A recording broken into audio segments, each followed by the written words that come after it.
I believe that today's generation, a lot of women are being taught that we are superior than men. Really confuses me because those same women want a man to lead.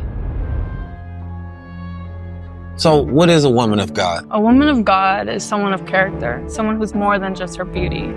I, as a woman, want to please my man. I get pleasure out of doing that. The masculine nature of men, do you find them to be a little more effeminate? Definitely. And I also think that they put something in the water. I found this young lady on the internet after looking at her page, and she gives what I believe is very real advice. And so today, I want to have that mindset of a Gen Z represented as we have a conversation about what is the future. Can you please welcome the model, the barber, the podcaster, the digital enthusiast, Sapphire.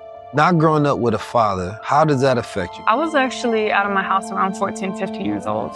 That led me to being homeless. I was sleeping at a McDonald's, charging my phone at the laundromat. There's a lot of people that are really addicted to porn. I think so. Do you use your pretty privilege to manipulate men in reality? Yes. But I will say that... What do you think that a man should be in this day and age? It's a lot of responsibility being a man in general. The world isn't kind to you guys. What are your thoughts on casual sex?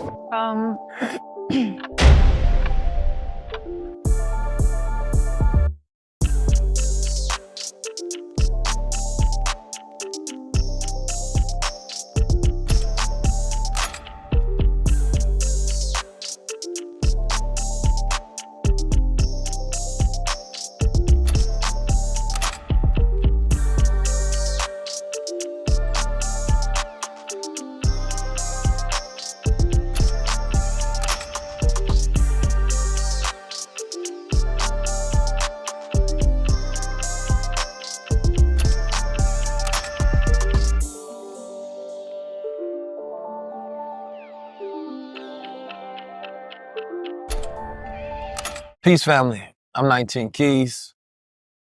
We're dealing with the loneliest generation ever, right? Stats have shown that a lot of men today feel lonely, lack of being able to find a partner, dealing with the pressures of society, and a lot of women are finding themselves lonely as well. And so instead, they're finding social connections, book clubs, right, in different ways to try to deal with that loneliness. The question becomes why? Why isn't that Gen Z men and Gen Z women can get along, or boys and girls, right? And why is it that millennial men and millennial women cannot get along? There's been a lot of culture wars that's been happening, right? And a lot of gender wars that's been happening. Today, I want to dive deep into how Gen Z women think, right? Because I think that there's a lot of talking at them and not talking to them. And finding the voices that have strong opinions about those ideas, I believe, is key. It's one thing to educate a person, and it's another thing to hear what they already believe, right? Because that's when you find the gaps in between to where there's either connection or disconnection.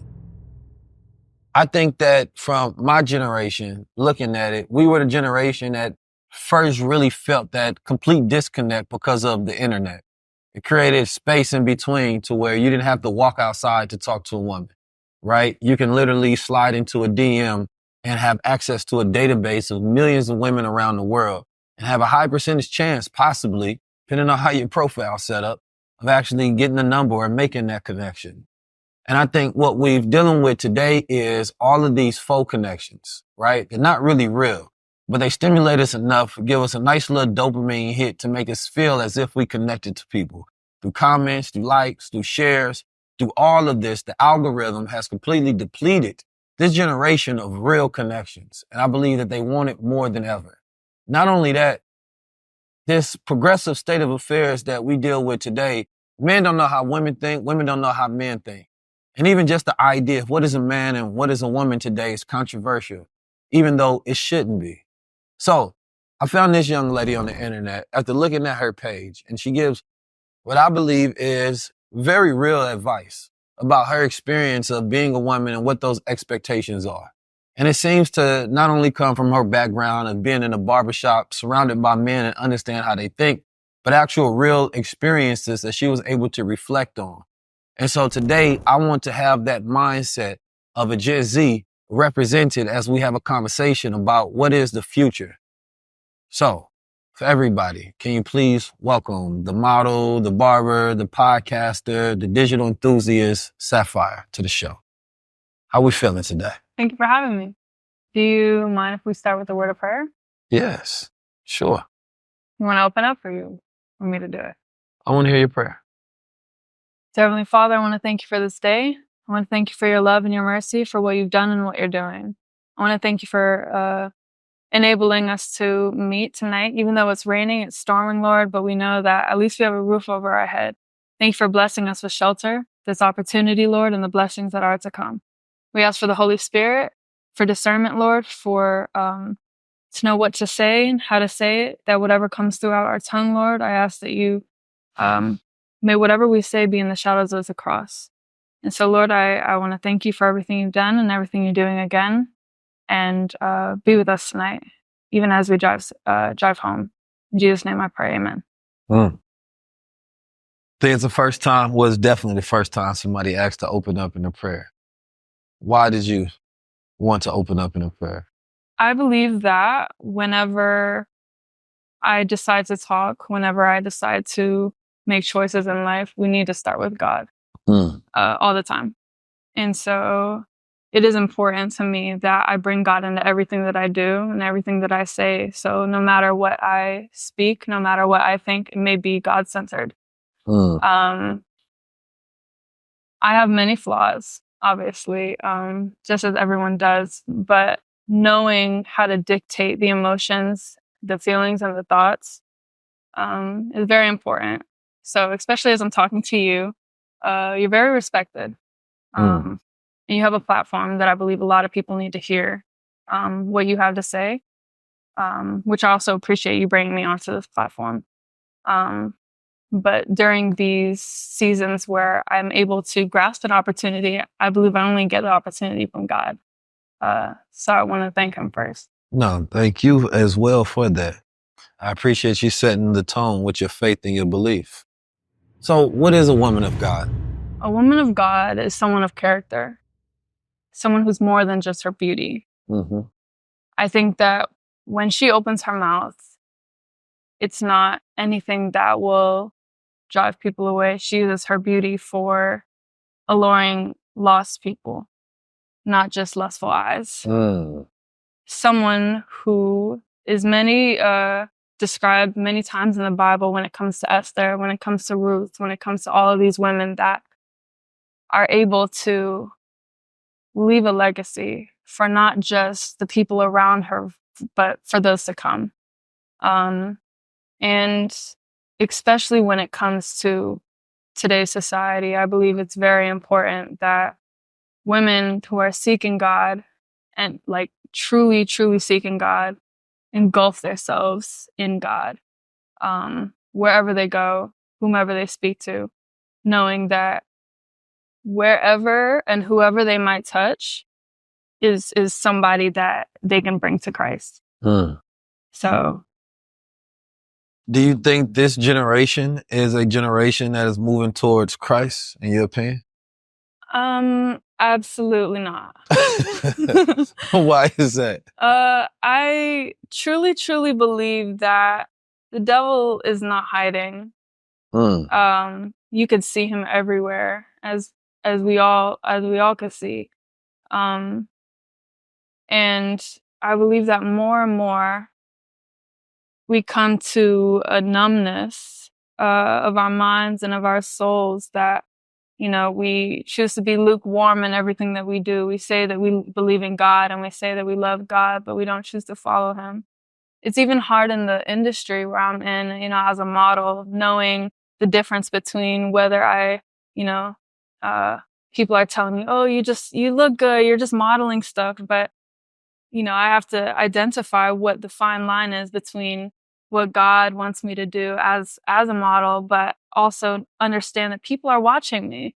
Those people who are watching my platform as a podcaster see that I'm a model as well, so they try to dictate. Now, what I will say is, no, it is not up to me to care too much about what people think. However, you don't give them fuel to think the wrong things. Mm. So that's something that I have struggled with in my past, and sometimes I still do. Just working with different brands and different people. But at the end of the day, you try to be as engulfed in Christ as you can. But I think the key to that is making sure that you know that it is not truly about like saying, oh, I believe in God, so everything's gonna just always go this way, like all of a sudden. Because the more you believe in Him and follow Him, the more you'll shed that off. You're gonna shed it off naturally as long as you truly follow Him and seek His word.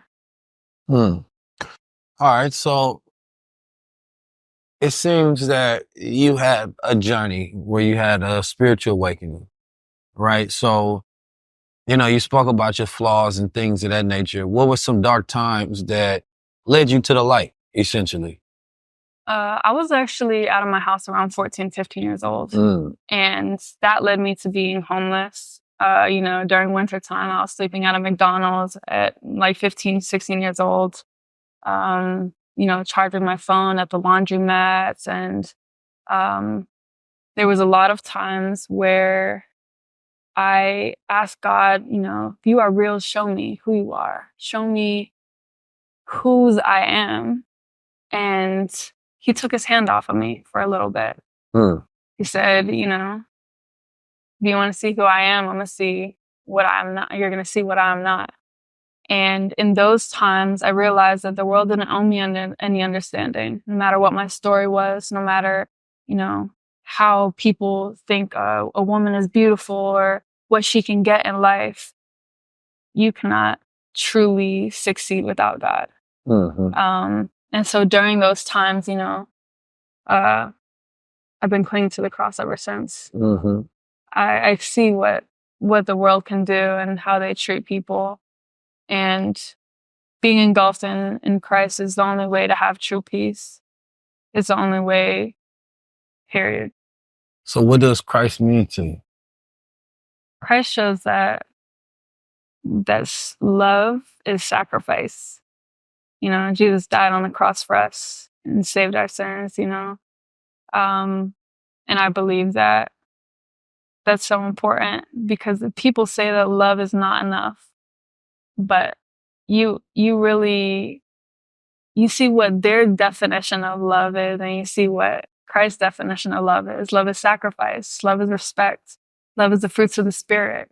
These things enable us to say love is enough, but it is what we choose to do with that term. Let me ask you, when you, in your belief, do you believe, I was always taught, I was started from there. And I think about Christ, I think about a level of consciousness, right, that is crystallized based on a way of righteous living, right, that one can tap into that Christos, right, that mind of God, based on the way that they live in alignment, right, with righteousness. And so I literally believe in a person walking in the way of Christ based on existing in that same pattern and that same frequency and living by God's will, right? When you say Christ and you talk about His sacrifices, do you believe in those in a physical event, right, as a historical one, or do you believe it in a metaphorical one? I think that it actually happened. I do believe that Jesus, I guess Yahweh, was in a form of a human. Because even if you look at public school records, there's BC and AD. What is that? Before Christ and after death. So even in public school records, you see that there was at least someone that was on this earth that people could not deny. So yeah. Okay. I don't want to get into a religious debate, but I want to go more into your virtues as a woman, right? And how that coincides with society and where we are today. So, you spoke upon acting like a lady, thinking like a man, and you even have some clips on your social media where you speaking upon this idea where people say happy life, happy wife, right? But you say you believe it is happy spouse, happy house, right? Now, how do you derive to that point of believing that that's the correct way? So I believe that today's generation, a lot of women are being taught that we are like superior than men for some reason. But it really, really confuses me because those same women want a man to lead. The way to truly, uplift a man is not to believe that we are superior. Knowing how to deliver messages to a man is far important, and it makes far more of a difference. As a woman, if you pay attention to the best results that you can get, you find out quickly that respect is far, far more important than lustful eyes. You can get far more, and everything will last longer. And knowing that, you can truly maneuver around this world a lot better and not lose any sleep at night. So when it comes to happy spouse, happy house, I as a woman want to please my man. I get pleasure out of doing that, as I know that, if a man loves me, he does the same. But the partnership, the best friend behind that, the person that you would go to war with, that person, that relationship, that bond, you have to learn it.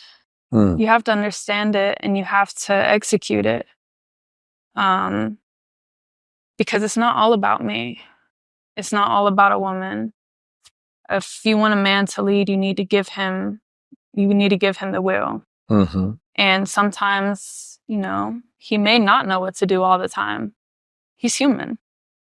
But giving him that option, giving him that way to research and learn, and being the woman that you can complete his vision, that will enable a man to be far more powerful than a woman can ever think.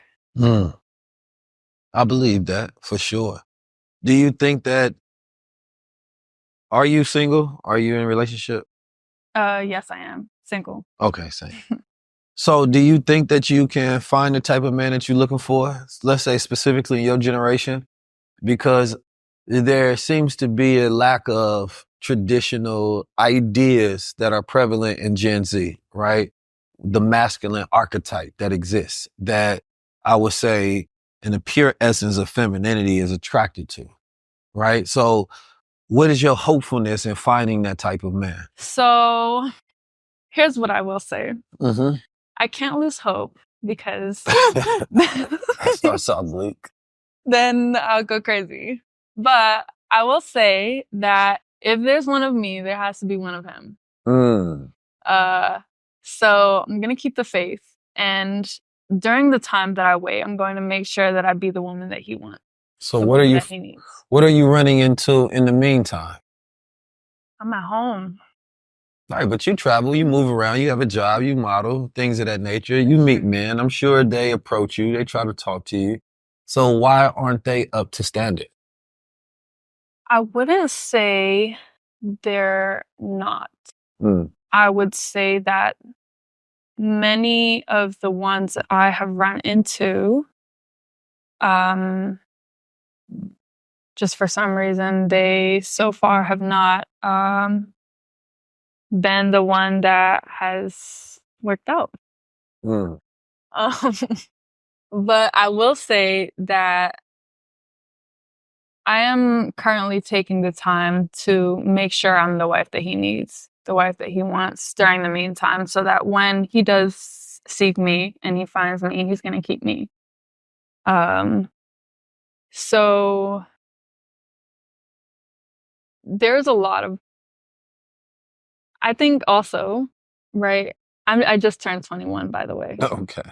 So, being a few years out of high school and all of these things, it was really hard for me to even like someone in my school, let alone like just my generation. Why is that? A lot of them were focused on the things that I wasn't focused on. At Such that time, I as? was paying bills, I was taking care of myself. I was in survival mode. And the men or the boys were focused on parties, sex, girls, and definitely not settling down. So we had very different visions, very, very different plans. Now, what about as far as the masculine nature of men? Do you find them to be a little more feminine? Of course, definitely. Definitely. And like kind of what we were talking about earlier, I do think a key factor is lack of fatherly presence. Also, a lot of hatred from the single mother side. That's a big part of it. And I also think that they put something in the water. Soy boys. Yeah, I don't know, but I think so. So. What are you really running from? That war that you think you fighting ain't the real war. There are many wars that we go in different dimensions within self. The real wars are the inner world. It's the self wars.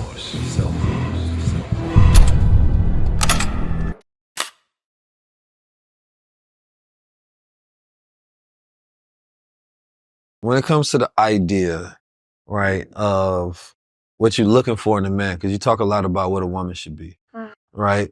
What do you think that a man should be in this day and age, right? Like, how would you describe the perfect ideal partner for yourself? First, God-centered. That's always number one. A man who is able to have emotional intelligence, as women are emotional sometimes. We do need to dictate the emotion and direct it into positive, things. But I do believe that a man who knows how to lead, a man who knows how to resolve issues, things of this nature, who is able to lead his family. Because it's a lot of responsibility being a man in general, and a lot of burdens that you guys face, a lot of obstacles, and the world isn't kind to you guys at all. And being able to have the discipline, the self-control, and know how to dictate your own emotions and feelings is very important. They do say easy times create weak men, and strong times create hard times create strong men. So I do believe, like, kind of going back to your last question, that is one of the reasons in this, AI era where everything's so convenient, and, we can go to ChatGPT and all of these things so fast. People don't know how to problem solve anymore, but that's what makes you stronger. That's what makes your mind, stimulated. Things like that. We need to know how to problem solve in this world. Yeah. So, not growing up with a father, how does that affect you? Because you seem to actually have a lot of empathy for men. You speak as if you understand our perspective of the world. So how did you gain that? Was it just a barbershop, or what was it? Well, I do have a father. Okay. But the reason why I left is because of protective order against my father. We're good now. After the protective order ended, I reached out to him and I said, I would really like to build something, because I cannot focus and build my future family if I don't know how to fix my current one. So I had to make sure that I made everything right there, and we're really close now. But in that process, that time frame where I didn't have a relationship with him, I was put in certain positions where I really had to sit down and listen to what a man had to say. And also realize that you cannot expect a man or woman, in general, to respect and love you as much as God does. Like, we're all flawed. There's always going to be a point of disappointment. There's always going to be a time of flaw. But knowing that the kingdom and the vision that you are willing to build in the future, you have to look at the bigger picture. You can't look at the now all the time. And it's really, really important to do that. Yeah. I would say that what's faced as a challenge is multiple ones, right? There's these archetypes of puel artenis and puer artenis. And what it speaks on is the eternal girl and the eternal boy, right? When you grew up in a household or you grew up in an environment where the bubble broke early, right? As far as your ideas about reality, right? You was in survival mode where you had to be prepared for the world. You have to see things as it is versus how you want them to be, right? So that puts you in a state of logical thinking because you didn't get to exist in the softness of just feeling through things. You had to think through things and arrive to a point, and it has to be consistent, results and outcome so that you can continue to thrive or grow. So a lot of women, young girls, they get to exist in this girlhood for a very long time. Some don't even break out. Sometimes they have a harsh relationship or a breakup or something that happens in life that's tough, that forces them to break out this bubble. And this bubble is a bubble that you exist from you under the protection and the guides of your mother or your father, right? So instead of believing that you need to fully be prepared for the world, you pawn some of that off, that responsibility of saying that my parents will take care of me, right? If I fall on bad times, they got me. So I don't need to be fully formed. So you don't develop psychological wholeness. Mm. So in young men, call it the Peter Pan syndrome, right? You just live in your imagination of your potential versus actually get it done, right? You're not willful and not an executor. You can't say be and it is, right? I believe that when one is operating, right, of that 82-6, that ye are God's, it means that you become the Lord of your own life, right? It means that when you say something, you have the ability to bring it to light, to make it manifest. And with this younger generation, unfortunately, we're an ADHD generation, a generation that have so much dopamine deficit, you can't focus because you're constantly chasing dopamine, right? You might want to be with the right woman, but it's the reason you might jump to the next is because you're looking for more of that dopamine hit, something that gives you a rest and a stimulation to feel. So instead of being in a peaceful relationship, you consider that to be bored. And you're looking for stimulation in the next thing. It's not that you love this person or none of that. It's a hit of lust. It's a hit of dopamine. So the young mind of the young boy, the eternal boy and the eternal girl, they stay in this imaginative phase for a very long time. And some people never break out. So you have a lot of grown boys and a lot of grown girls, right? And they think they're grown men and or women because physically, right, they develop the body and all of those things of that nature, but the psychological wholeness is missing. That ability to problem solve, that ability to communicate, that ability to emotionally regulate, to have resilience, to think something all the way through, to go to beginning to end. There's the 22 episode, when it comes to podcasts, say 80% of podcasts fail before they get to episode 22. Because a lot of people just quit, right? And one of those traits of the successful is to not quit. It's that consistency. It's going all the way through. You're dealing with a real man. He has the ability to literally say be and it is. He doesn't procrastinate. He can get things done from A to Z, right? That's an easy way to tell if this is a man. Is he bonded by that word? When he says things, is he able to complete those things and bring it into fruition? Is he like his father, right? Father being God. So right now, what we're dealing with is the princess and the princess, right? Instead of kings and queens. And I mean that based on the mentality. If you have a princess mentality, you want the spoils of the kingdom, but you don't want the responsibility in it, right? And if you are a prince instead of a king, you really deny your title. You don't want the responsibilities. You want to just go off and have flings and funs and follow into your ideas of what you want to do in the world. You don't want to be here governing and leading and being held accountable for all these things. You're not prepared for that world. So what we have is a lot of, princesses and princes of this generation that doesn't even want to take on the challenge of the real world whatsoever.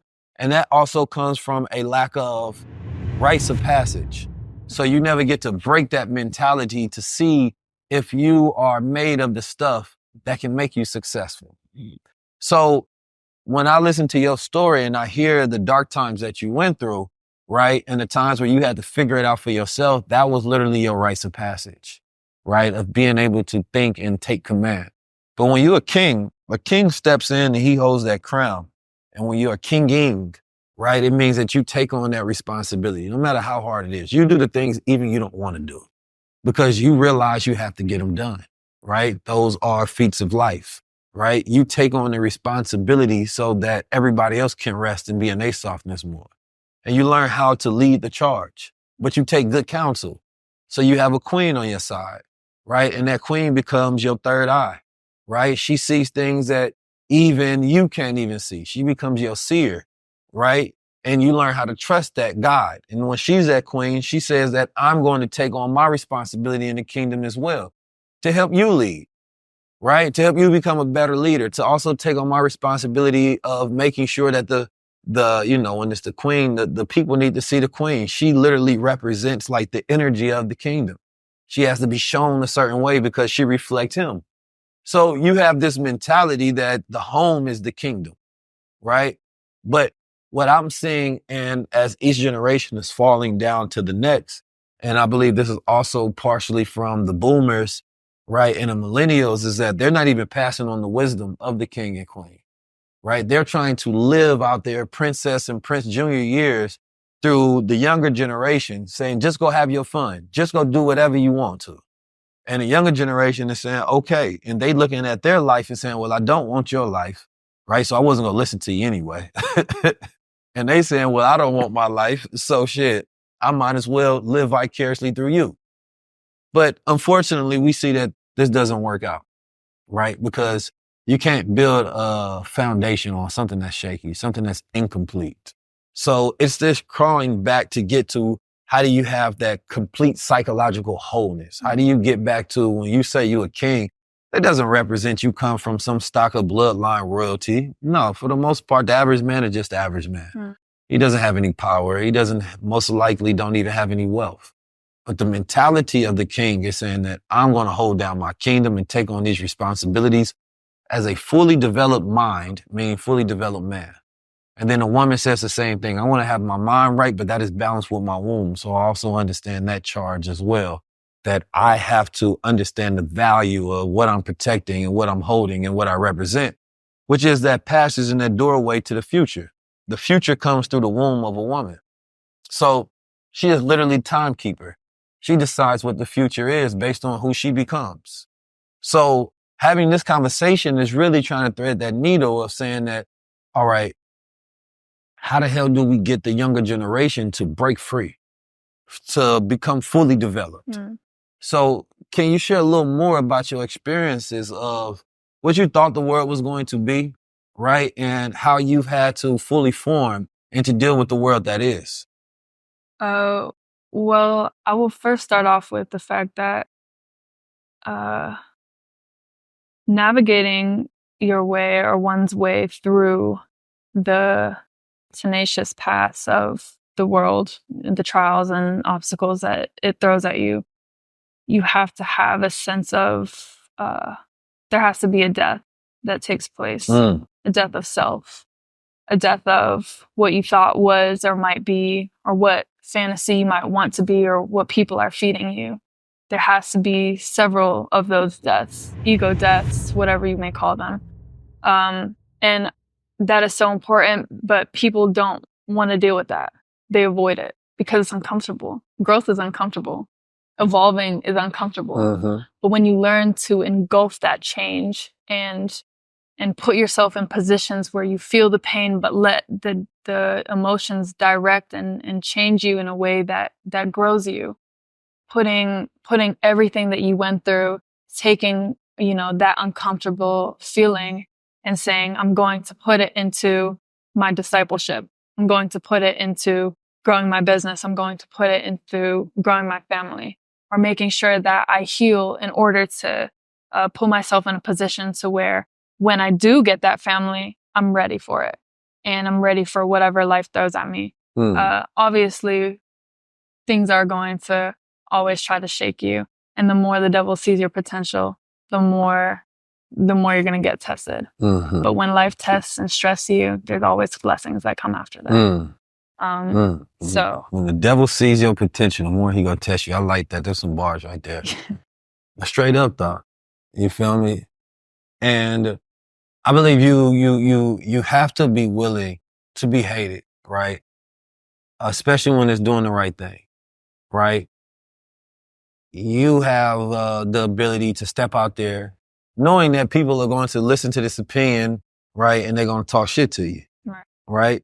So where does that come from? And especially you have a modeling career as well. So speaking on behalf of almost against the popular ideology of women, that doesn't put you in direct fear that this may mess up some of your opportunities when it comes to your career chances?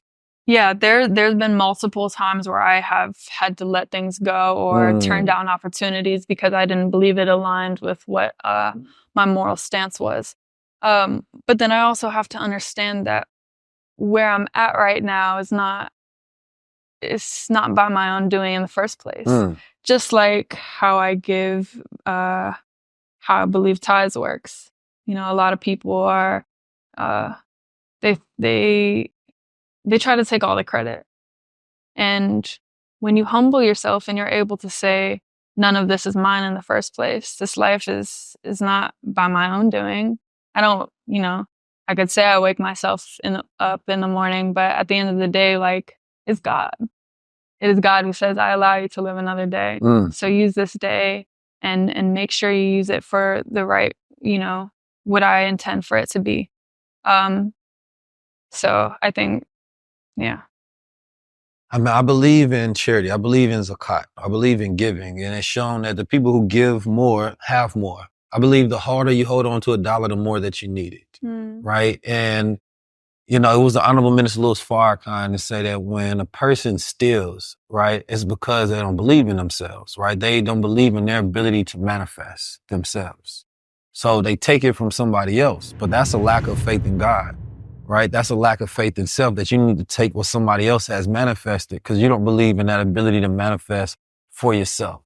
That produces those lower energies of being jealous of what somebody has instead of believing I can go get the exact same thing or even greater, or what is for me will always be for me. Right? And I believe that a lot of people, because they don't listen to the grace that God gives them and don't respect the grace, because God gives us so much grace in life, right? And we don't respect that grace, then God can turn someone that could have been a legend into a lesson, right? And what happens is that if you don't listen to the mission that God has for you and you don't heed those signs and you don't follow that path and does his will, then he will take your story because he does not waste. And he will use that as a lesson for somebody else to become legendary, because their legend could become a positive story that other people can emulate and be inspired to walk within that same path. So I see so many young men, unfortunately, not able to produce their potential. And another great quote I like from Minister Farrakhan, he says that when God made the universe out of nothing, he destroyed the impossible.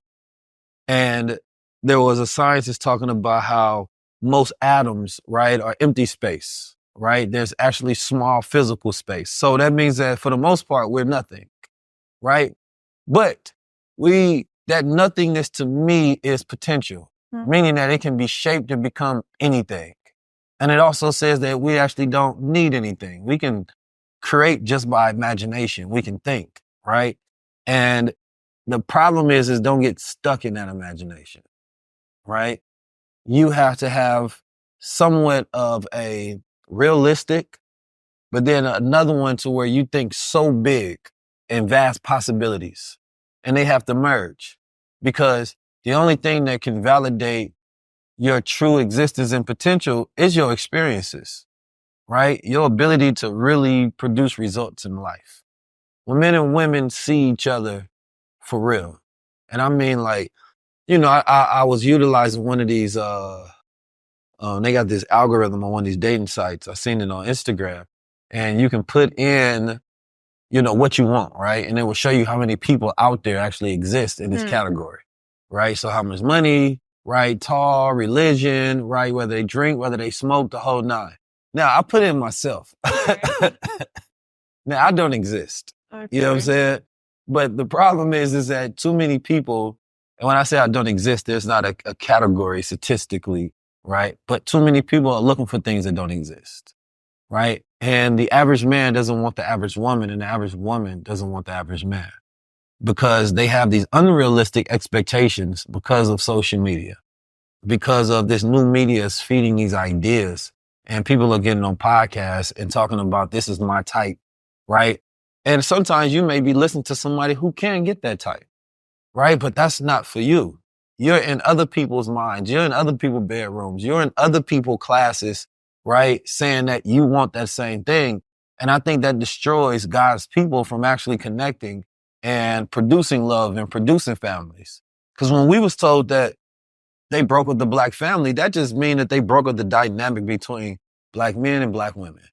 That we don't know how to have successful relationships anymore.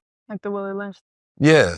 Which means that we don't see eye to eye. We don't have a vision for the future that we say, we're going to work on this together.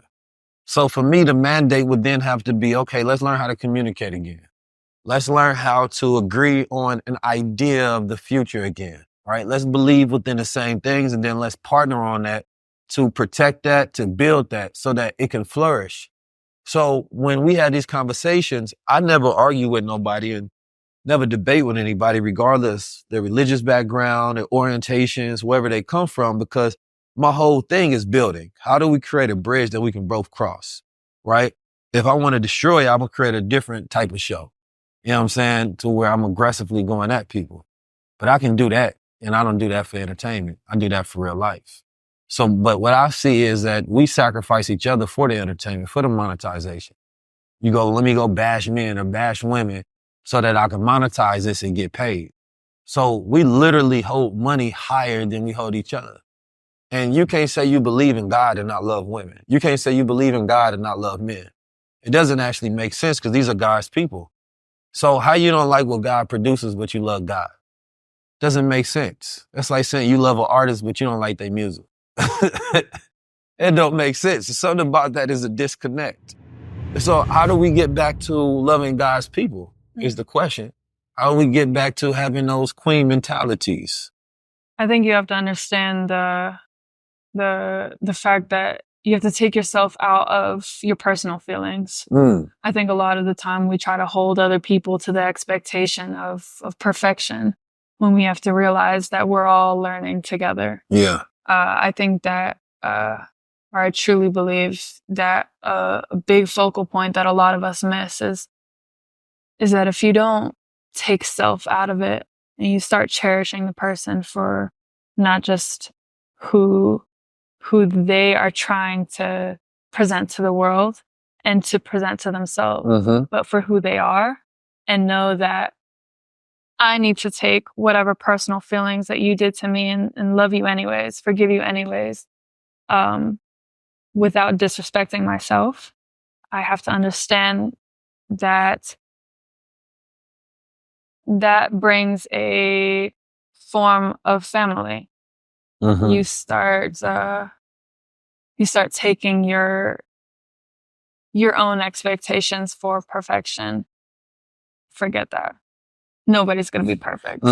And everyone is going to disappoint at least a little bit in some way. And that's okay. Yeah. But knowing and cherishing each other, and using whatever happens to you, whatever they might do to you, as a lesson that you could actually teach them, I think that's where change happens, because hurt people really do hurt people sometimes. Mm-hmm. And sometimes, I think that too many times there's so much problems and trauma that people are trying to deflect on everybody else. But when you can take those personal feelings and put those to the side and say, hey, I know you might have hurt me here and there, and I know these people might have disrespected me or whatever the case may be, but you're still God's child, and I'm still going to talk to you the right way. Yeah, there are definitely some people who might try to trigger emotions out of you, might try to put you in certain predicaments where, I might personally, I might not feel like I want to be soft and feminine right now because, you're taking it from here to here. But enabling that discipline and self-control, that's where you learn to master yourself. Mm-hmm. And once you master yourself, people don't have that hold on you anymore. You can still love those who hurt you. You can still forgive those who wronged you. And that's what you need to learn. People can be your greatest teacher, those that hurt you. Yeah, it's tough. Yeah. It's tough for sure, because you want to hurt those people who hurt you. Sometimes you got to just be God's will. You got to, hey, I'm going to do his wrath too. You know what I'm saying? I'm going to be the karma that's coming back. Sometimes you can't play with people because, you feel me? You got to be that crusher. You feel me? I'm with that too. You got to go to war for your peace sometime. But I like how you softly put it and everything.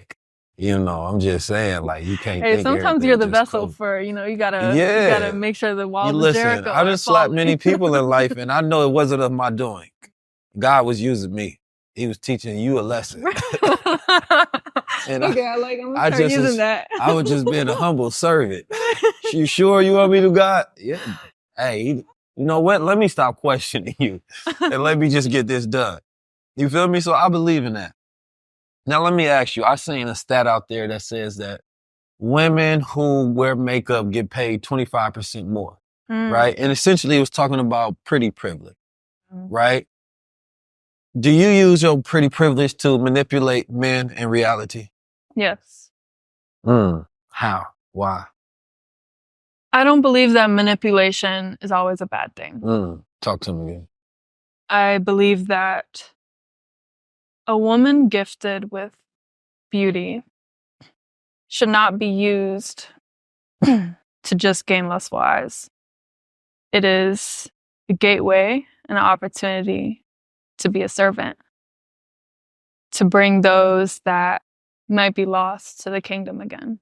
It is knowing how to dictate and to maneuver across, which takes a strong woman at that. To know and to say, yeah, I could use my beauty to try to go on the wrong path or use it for selfish desires and all of these things that will only hurt me and potentially hurt the man. But manipulation sometimes can also be persuading those who are not in the right mind. But it takes a really strong woman to do that. Well, that was smooth. Manipulation, there's in leadership, right? There's indirect manipulation and direct manipulation.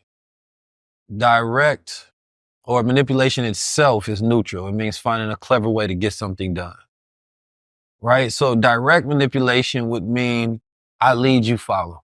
I'm going to show you the way. This is what I'm going to do. And you're going to mirror that by seeing it, right? And projecting what I'm doing unto self. And then I'm going to take you down my same path. The indirect is me finding a clever way to incentivize that behavior to get you to get something done, right?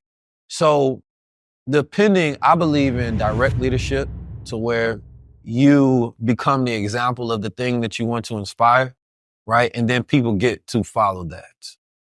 So I believe in what you say. Yes, manipulation is not particularly a bad thing. It's a neutral thing, depending on the intent of the person doing it And especially if we live in a world where the devil is a very clever, masterful manipulator, then that means that God has to figure out a way to manipulate that energy back into its proper structure, right? So it's a very tough battle between good and evil, because the whole idea of sinning is from that Hebrew word meaning just to get people off target, right? So when you're not aligned with self and you're not walking in that proper order, the devil is winning because he found a way to distract you. He found a way to take you off your day and found a way so you're no longer walking on a straight path.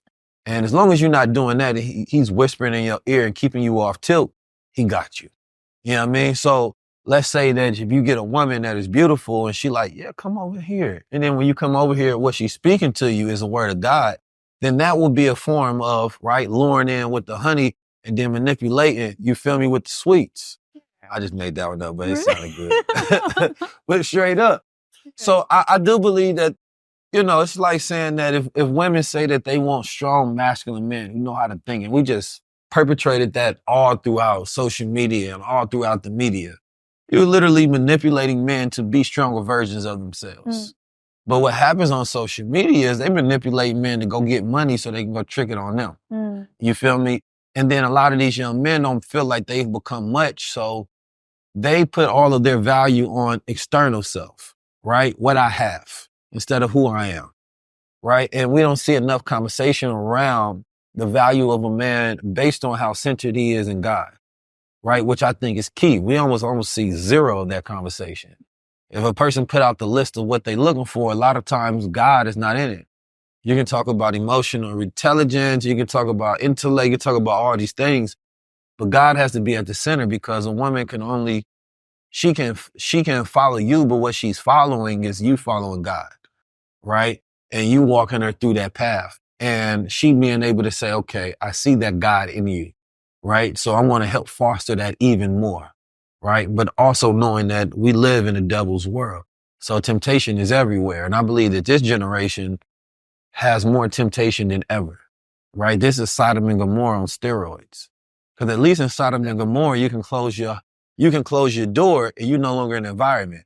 Now the environment follows you on the phone. You know what I mean? So it's with you at all times. So there's never been a time in history to where you had to deal with so much manipulation and sinning and environment that this young generation is just being born in. Gen Z is literally the generation, meaning that y'all was born in a complete digital world, right? We're the generation that was born before the world went digital, so we know both. But your generation was born fully immersed in the digital world. The internet is here, AI is here, blockchain is here, all these crazy things is here. So now, as the years go on, these young minds don't know how to fight against all these new entities. We even focus on how to counteract the government and conspiracies and white supremacies and things of that nature, right? It was a little more easier to see the enemy, right? Don't get influenced into peer pressure or certain behaviors and things of that nature, going to certain parties or school. Now, we willingly open up our phone and we have access to so many dimensions and portals that can lead us in the wrong direction. So fortifying a mind looks more so like being able to go into a monk mode and to fast from the world. So therefore, when you're in the world, you're not of it. And that's a very tough thing. I grew up in a very, I would say,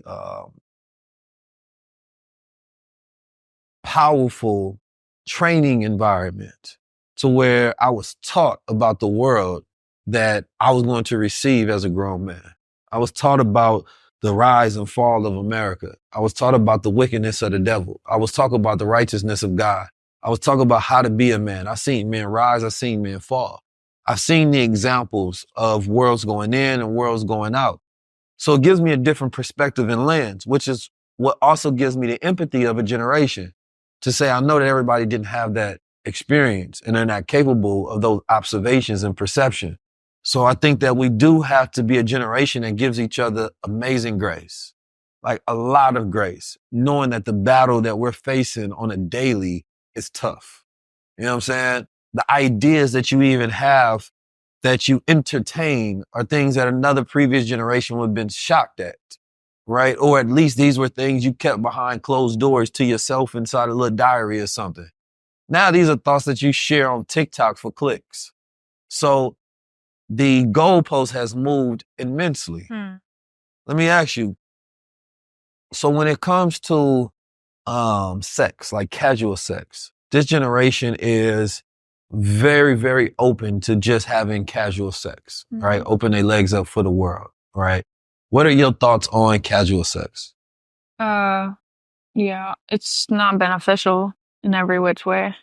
Might be a temporary microwavable relationship where it comes fast and it comes, as you want it. But I think that's because people do not value or understand that if you do put the spiritual and the emotional side first, the sex is probably all the more better. When you can connect your minds and your souls and your hearts, that's healing. It's, God created sex for good reason. It probably feels really good and stuff, but the devil has used it to where he has instilled in the minds of everyone that you will get the same feeling just off of, right now, when you want it, in the now. And you don't realize that the tension and the wait period that you are able to, the more discipline you have, the tension you create, and that time frame where you're able to learn someone for not who they just present themselves to be in the moment, but who they are long term and the trajectory of that relationship going forward. You understand that relationships are far more than sex. It's like 5-10% of a relationship, if that. But I truly believe that casual sex is honestly ruining a lot of everybody's mindset and discipline. It's meant to rise your emotions and give you that, chemical reaction in the brain where, it feels good. It's probably, the best feeling in the world, I bet. But it's just, well, same with porn as well. Yeah. You know what I'm saying? And there's a lot of people that are really addicted to porn, right? I didn't realize how many people are until you go on Twitter, sometimes on Instagram, and people can list out all of their like top 10 to 20 porn stars. But scientifically, it's shown that it really rots the brain of dopamine and appreciating real life pleasure and connection. So, of course, those things are controlled by entities that then sold to us, but it's really destroying a generation. And because this generation is in the house more and more socially inept and more in this digital world, they're literally finding pleasure with screens. So when it comes to, like, there's men that have to teach the young man nowadays selling courses on how to talk to women because they don't know how. They're literally used to talking to a screen. And it's unfortunate. So, we going into a very dystopian-esque society. You know what I'm saying? But I wanted to ask you about something because when you look at, I grew up in an environment when I was younger. One of my first jobs that I had, I worked as security guard at a middle school. And at this middle school, there used to be pimps around and they used to try to recruit the young girls. The middle school? Yeah. There used to be pimps? No, the middle schoolers weren't pimps, but it was in the hood. Okay, got you. Right? So, I don't know. I didn't ask them. Probably walking around with canes. It's possible. But now, I was young my damn self. So I was only like 17, 16. Okay. But I remember the pimps would come around and they'd literally try to recruit the young girls. Right? And then one of the other areas I worked at, I worked around where the women were on the street called High Street. And when I was young, I remember seeing sometimes very beautiful women. And then my older brother would be like, that's a prostitute. That's a hoe. I didn't know the difference at first. He had to put me on game because I was green. But after a while, you knew who was who, either by the way they was dressed, which, to be honest, quite frankly, now it would be hard to tell the difference because everybody dresses like that, right? But also it was a look in the eyes, right? It was almost as if they were soulless. They had lost everything about their shyness, right? And I wanted to talk about that element itself, right? A woman maintaining that purity and that shyness to where innocence, right, doesn't completely leave her because she's overexposed herself to too much of the world. Yeah. You understand me? You seem to have some elements of shyness, right? Is that because you've been able to, covet yourself from certain experiences? What do you mean? Like, just like be able to have that discipline to say no? Not even just that discipline, but just not being in those environments. Oh yeah, you can't. They say flee from lust. They say flee from lust. They say flee from lust. Don't resist lust. Right? It is far more easier to resist or to not be in the environment of the devil than to be in the same playground as him.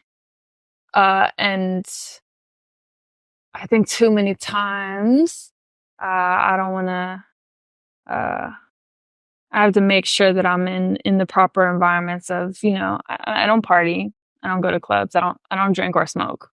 I don't do any of those things for very well reason. I want my mind to be clear, and I want to make sure that everywhere I go and everywhere I stand and whoever I talk to, I maintain that ability to talk to you in a way that when you see me, you see God. So yes, it is really important to put yourself in environments where you're not, you don't look exactly like a sheep, just like everyone else. Because then people don't trust that. People can't trust you. So yes, it's really important. When people hear you say you don't smoke, you don't drink, you don't party, I know they like, what do you do? Now, of course, right, there's many things to do. Definitely. There's a whole life beyond that small list of things. But what are your substitute activities that you enjoy? So I like playing chess. I love playing chess. I love reading. I love going on adventures. I have so many, I play basketball. I played basketball varsity all 4 years of high school. Okay, tomboy, huh? When I was in high school, I had the cornrows. Oh, straight up, like Mike. Okay. Yeah, Shout out to the WNBA. Almost did every sport that I saw was interesting, and I really, really enjoyed just getting lost places, experiencing, new things or barbering. I love being able to say I could do something. I play 4 or 5 instruments. Oh, wow. What instrument? Play viola is my main instrument. Then I play violin, cello, guitar. I played the drums for church. I really wanted to play piano, but I never got into it. And weird, random instrument. I used to play chimes as well. Yeah. So I love music. I love the arts. I love cooking. I love just learning how to do things. If I don't know how to do something, I'm like, okay, well, it's the easiest time to utilize AI for the things that we don't know how to do. If you don't know how to make clothes, make it. If you don't know how to do hair, now I'm a barber. Now I'm a stylist. Now I'm a makeup artist. Now I can utilize my podcast equipment to also do gigs for photography and videography. But there's so many ways to make money, especially in America, where we're able to say, hey, I have this and this and this. And there's too many times where we do not use the things that we have to our advantage. We overlook it because we're in such a lazy generation. It's like, there's too many ways. Yeah. So when you start talking about those things, it gives you a lot of energy, I see. Yeah, I can tell you really love those things. So what gives you the most energy, right? What is something that you can do that just takes your energy all the way up, no matter what time it is, what time of the day, it just sustains you? That's a good question. This. I know you saw me almost sleeping. Just I offered you some coffee. I guess you have to drink some. It's that good stuff, first of all. It would have had you right. You know what I'm saying? Give you that boost of energy naturally. Okay. Yeah. What is it, like mushroom coffee? Yeah. Oh, wow. I heard that's actually really good for you. No, it is. It's that good stuff. I'm Yeah. gonna have to, put me onto that. When you're on that good coffee, man, ideas just come to you. Your mind just gets supercharged and you don't get sleepy. You're not tired. You're ready to go. You got that focus amplified, especially for the people that got that ADHD and they tired of taking that Adderall that make them wake up in the morning and they feel extra emotional. Why Supermind? Because regular coffee don't cut it. Who wants a regular mind? Supermind, mental, energy, focus.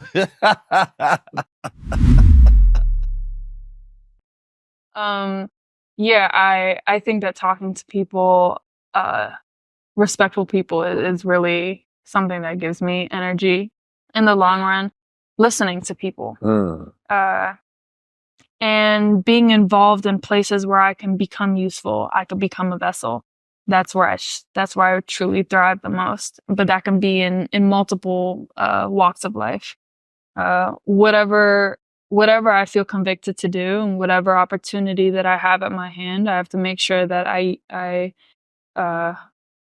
come correct. I make sure my mind is always on, okay, how can I use this to better myself and better, whatever I have going on. Mm-hmm. I see that. I think you should definitely showcase those talents a lot as well.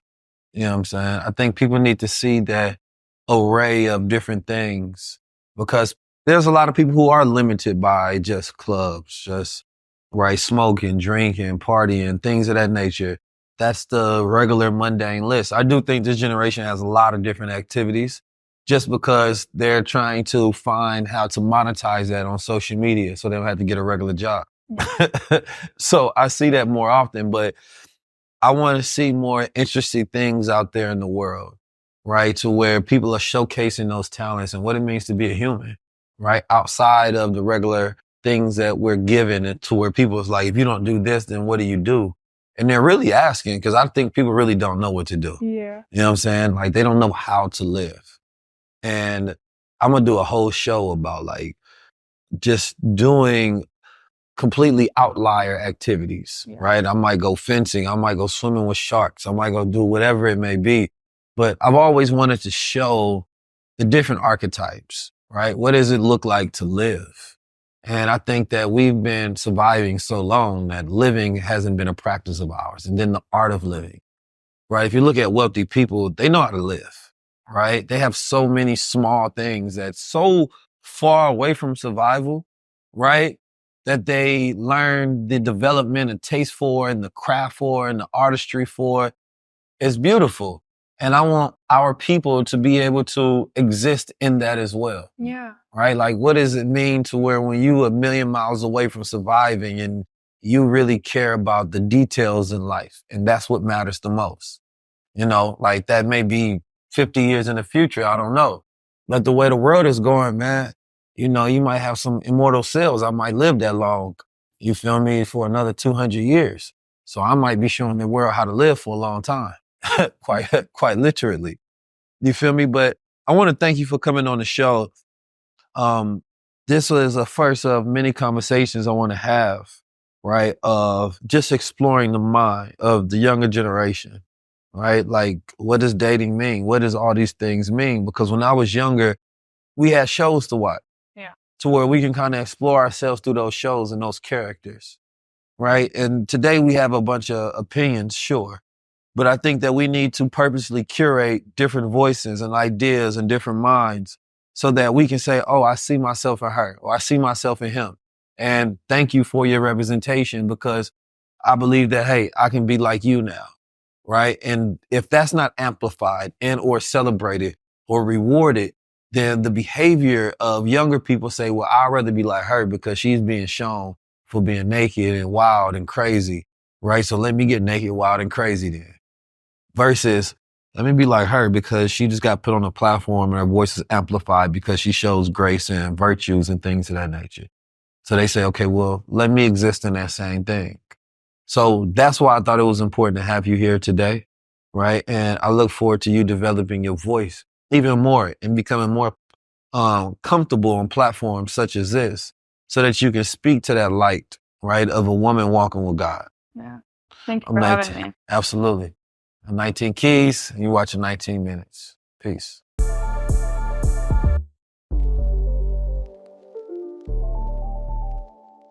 What are you really running from? That war that you think you fighting ain't the real war. There are many wars that we go in different dimensions within self. The real wars are the inner world. It's the self wars.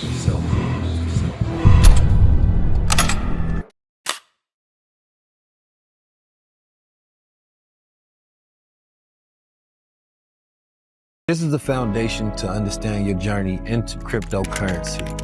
You want to be prepared for the future. And although you can make a lot of money in crypto, you can actually lose a lot as well.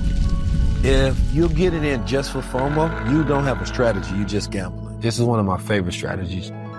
But we're in that time where anybody can create their own money and their own economy. That means the corporations and even the banks and the governments themselves are actually jumping into it. This is that time now where you get prepared. You will have the tools to be able to go do this research on your own, find coins on your own, and understand crypto in a way that the big boys do right now.